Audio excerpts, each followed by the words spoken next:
Hello, Cruising World, Mick the Suit Guy. In my favourite, this is the first suit I ever bought. Can't imagine why I like it so much. Anyway, it's Monday. Monday is tips day. I got a couple of tips from my good friend Mike, and I got some for myself. As I think of them, I jot them on my little notepad here, so I'll give you some of those after I've given you Mike's. As always, I have not read Mike's or anybody else's in advance except mine. I know mine because I wrote them. So we'll react as we go. We'll see how Mike does, shall we? I'm being a bit of a strict one because the last couple of weeks, I'm going to start paying a lot more attention to spelling and punctuation.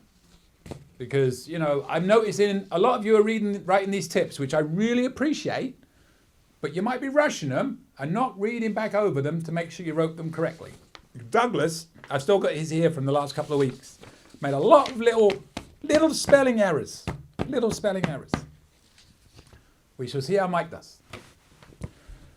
All right. I have a couple of tips for everyone who travels. Mike travels. I'm already on you. You see?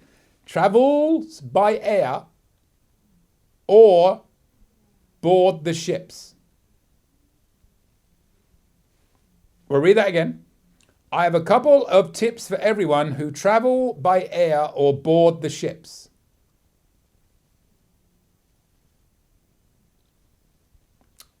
It will make sense in a minute, I'm sure. Hope you will lie them. Oh my God, I feel like a genius now. That's like the first line, Mike. Again, I have a couple of tips for everyone who travel by air or board the ships. Hope you will lie them. I know what you meant on most of it. You meant like them. You meant travels by air, but I don't know what all board the ships mean. Mate, to board the ships? Travel by air to board the ships. I'm being picky. I'm sure Mike is going to send me an email explaining himself. Number one, get a large Ziploc bag and before you go through the metal detector, place all your items from your pockets in said bag. Then place the bag in your carry-on. Once past the detector, it is easy to pull out the bag and relocate the items back into your pockets. This way, you are not fumbling for each individual item in your carry-on bag. If you carry a lot of stuff on, I cannot argue with that. I mean, typically for me, it's just going to be phone and wallet. Because we've already put our keys in the bag. Maybe some coins. Yeah, for me it's... But I know a lot of people have a lot of stuff in those pockets of theirs and they got to get all that stuff out. So yeah, makes a very valid point. Yep, stick it in there, put it back out. But I'd like to know, Mike, can you put in the comments, what items do you bring that you have so many, you got to put them in a Ziploc bag? What is in those pockets, Mike? What is in those pockets? We want to know. Or we'll speculate. Put it in the comments. Not much else I can say on that. Can't argue with that at all. Good idea. Number two. This is especially for men passing through the TSA checkpoint and are directed to move their belts. I got online and found TSA approved non-metallic belts. This eliminates trying to loop your belt back on after passing through said detector.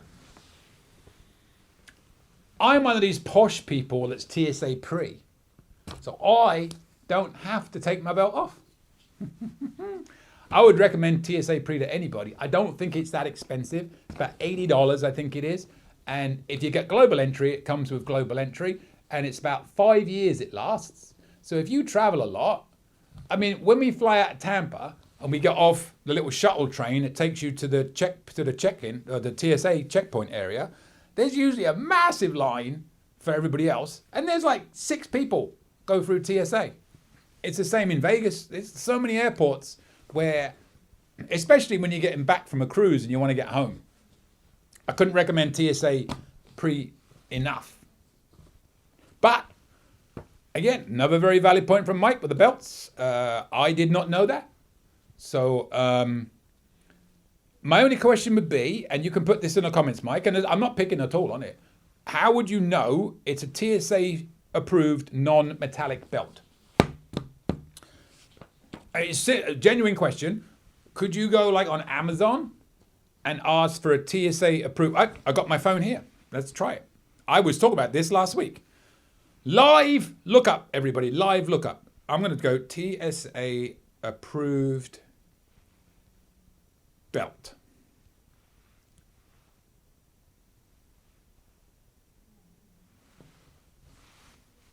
They're there. Yes, they are. MacBorough. $29 for a TSA approved non-metal nickel-free belt. They got another one for, I don't know if that's TSA approved. Yep, TSA friendly for $17. Yeah, they got loads of belts on there. Yes, go to Amazon. Type in TSA approved belts. I'm not even going to make you put it in the comments now, Mike, because Google help me. I need to have this phone on me at all times when doing these videos. So if there's something I have to question, I can look it up live. Oh. Please send more, Mike. Please send more. All right, now I got a couple.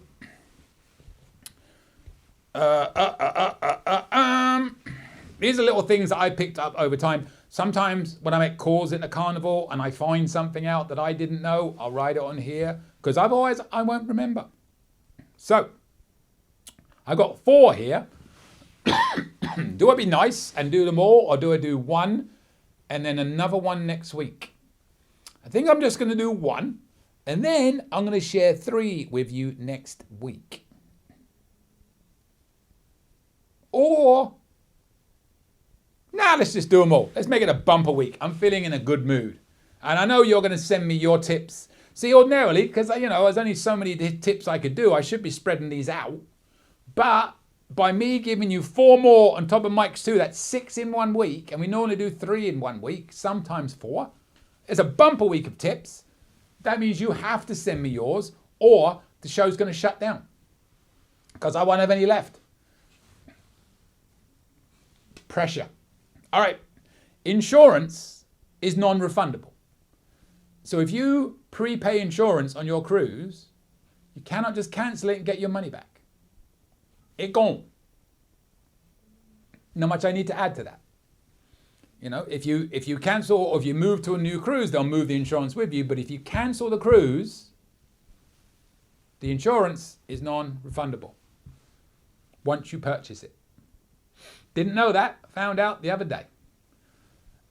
On the same line, because I will often have people calling in saying, all right, I want to move my cruise from March to September, whatever, So there's going to be usually a $50 per person fee to move the cruise if you do it before final payment date. Once you go past final payment date, it may be a bit more expensive. You have to play it by ear, right? However, and I found this out a couple of days ago. Well, by the time this video goes out a couple of months ago, because I'm well in advance on these videos, casino offers are non-refundable and non-transferable. I did not know that. So I had somebody, had a casino offer, booked her on the Panorama, got the dates mixed up, and actually went to do the next year. When I say got the dates mixed up, it's taken her son on a spring break holiday, but got the year wrong for the spring break. It should have been 25, not 24, right? Sort of thing I would do and do all the time. So I called in to just move it, thinking it would be a $50 per person fee. Casino offers, non-transferable, non-refundable. So the only thing we could do was to cancel that cruise completely and rebook a new one. Luckily, the deposit was only $100 on the first one. So when I say non-refundable, we're talking about just the deposit, by the way, not all the payments you've made. So bear that in mind when you make these casino bookings, because that's not something I knew about. But yes, you learn things new all the time.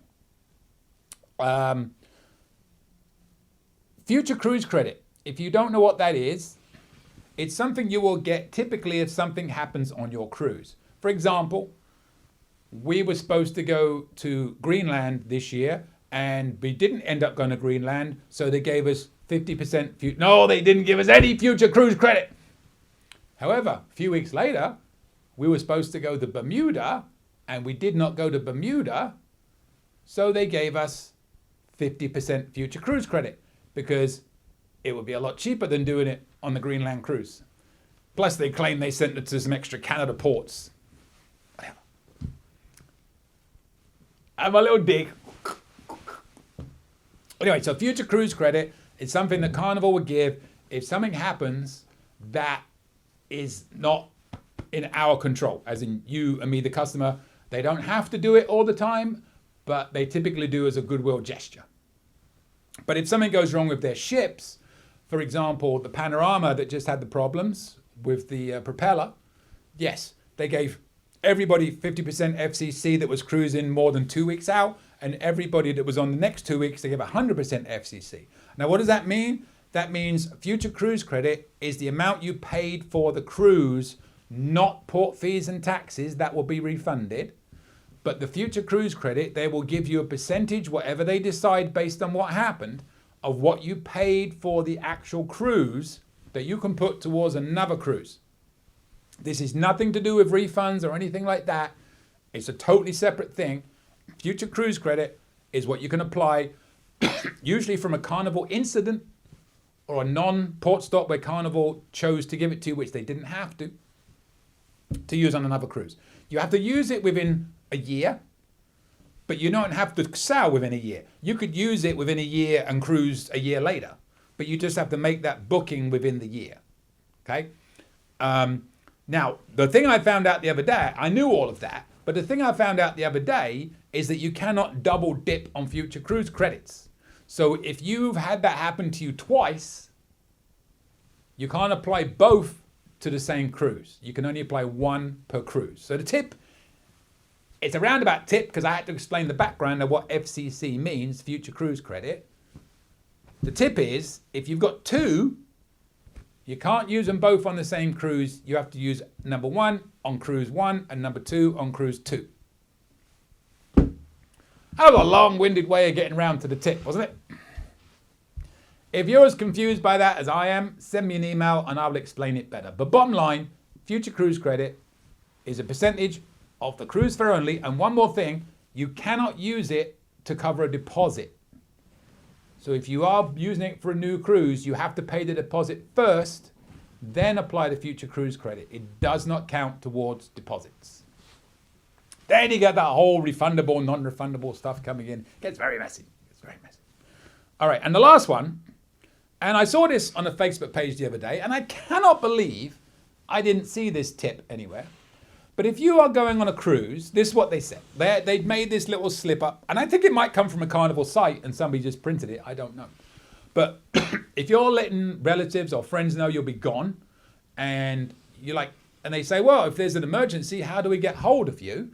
Well, some of you might say, don't want to know about it. Whatever it is, it will still be the same problem when we get back. So just let us know when you get back. That's fine. But if it's something you would need to know about, and you want to know about it, they suggested, well, there's an emergency number that you would call at Carnival, right? So you would give them a piece of paper and say, if there's an emergency, call this number, which is 1-800-227-6482. 1-800-227-6482. That's for your friends or relatives or whoever's watching your cats or house or whatever when you're gone, your dogs. If there's an emergency, they call that number, but make sure that they know the name of the ship you're on, what your cabin number is, and your booking reference, because it'll make it much, much easier to find you. And as stupid as it sounds, that's a brilliant tip. I'd never thought about that. So guess what we'll be doing going forward? I'll be leaving that on a note every time we cruise. 1-800-227-6482. Leave your ship name, what cabin you're in, and your booking number.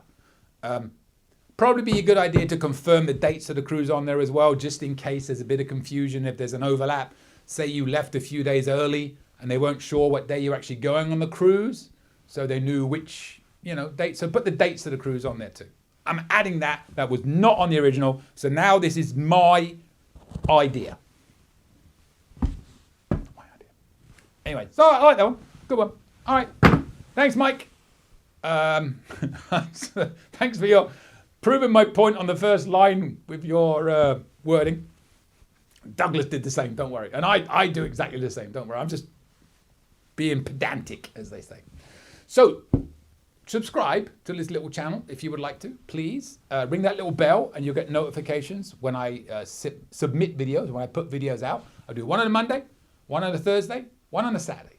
Tips on a Monday, cabin on a Thursday, and a general one on a Saturday with things like port visits and stuff like that. And if you have your own tips and cruising traditions, please send them to me. My email is coming up at the end of this video. And with that, 6 tips in 1 week. I will see you later, Cruising World. Any questions? Email me anytime. cruisingsuitguy@gmail.com. I promise I'll reply as soon as possible. Want to book a cruise or any type of travel? We are travel agents. Check out our site, elitetravelconnection.com, or email me, mick@elitetravelconnection.com. We are here for you. Finally, subscribe, please. Pretty please. You know you want to. Go on. I won't beg you. Okay, I'm begging. Please. Subscribe. Thank you.